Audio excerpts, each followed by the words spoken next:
Hey everybody, hey Tanya here.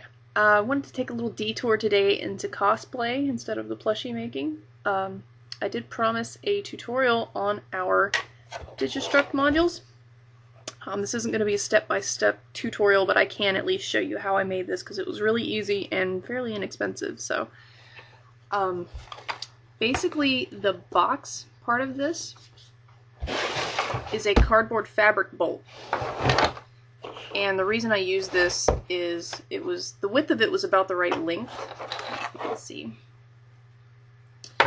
And it's basically just a box. I took it apart, and you've got most of the structure there already, where you're not having to start completely from scratch. You can kind of see how that fits there. So that's basically where I cut it. I just cut out that extra flap and trimmed off all the extra. You're not going to need much of this. Basically, you can go to any fabric store and get one of those. They'll just give it to you.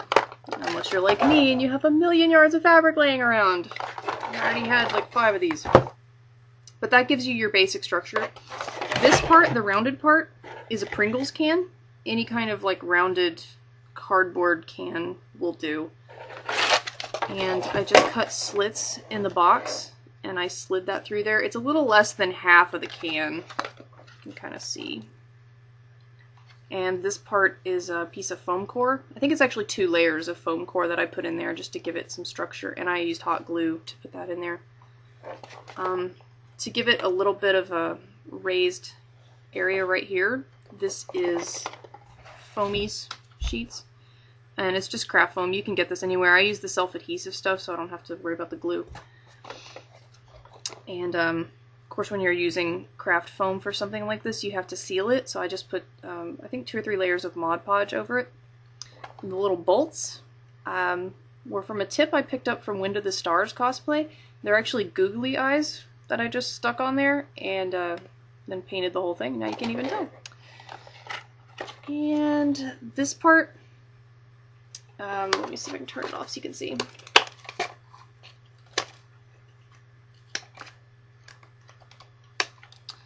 You can see how it kind of has that blue glow effect to it. I printed that off on the computer and just laminated it with packing tape and a sheet protector, like those clear plastic sheet protectors. And yeah, that's about it. I think I printed this off on tracing paper so it would be a little more transparent and it would let more of the light through. That's kind of been the issue with this, is getting as much light out of it as possible. But now that I have this taken apart, you can see how the light works. These ingenious little things are available in the floral department. I got these at Joann's. And it's just basically a little self-contained LED. I like them because they're really super bright. I still had to put 2 of them in there. But obviously, if you know how to wire LEDs, you can probably do a better job, because I have to take this thing apart to turn it on and off. So I'll probably be trying to improve that at some point, but it works for now. These things are good for like 40 hours, so it's not a problem to like turn it on when I put my costume on and leave it on all day. And I did put some foil on this flap, and there's some foil up in here. And the inside of a Pringles can is already foil, so that's not an issue. Just to get as much light out of it as possible and make it as bright as I could. And that's just, you know, I just cut a flap out of the cardboard to put that in there. To do the straps, mine are just webbing, like the webbing that you can get at a fabric store by the yard.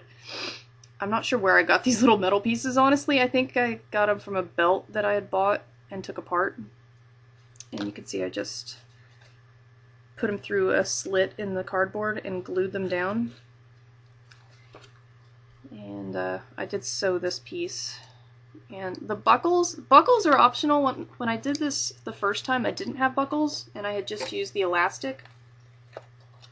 So I had to slide it on and off my leg. It is doable, it's just kind of a pain. So I definitely recommend the buckles. They're probably the most expensive part of all this, because most of these parts are free. But they're worth it. These are just little quick release buckles. I think they were like maybe $2 a piece. So yeah, that's pretty much the secret to my Digistruct, rather. It did hold up really well. I was pretty impressed. It's a little bit scuffed. I don't know if you can kind of see. But, let's face it, it's Borderlands. Everything looks like it's been beat to hell, so it adds authenticity. That's how I'm choosing to look at it. You could make this box out of different things. I'm thinking about trying to make it out of foam core or Sintra maybe, just to make it a little cleaner, make the edges cleaner. Because when you look at it up close, you can tell that it's cardboard. But really, if anyone's that close to your leg, you should just punch them anyway. So, not bad, quick and easy. The most time-consuming part of it was really painting it. And you're going to have to paint it no matter what you do anyway, so yeah, there you go. Hope this helps. Go out there and hunt some wolves.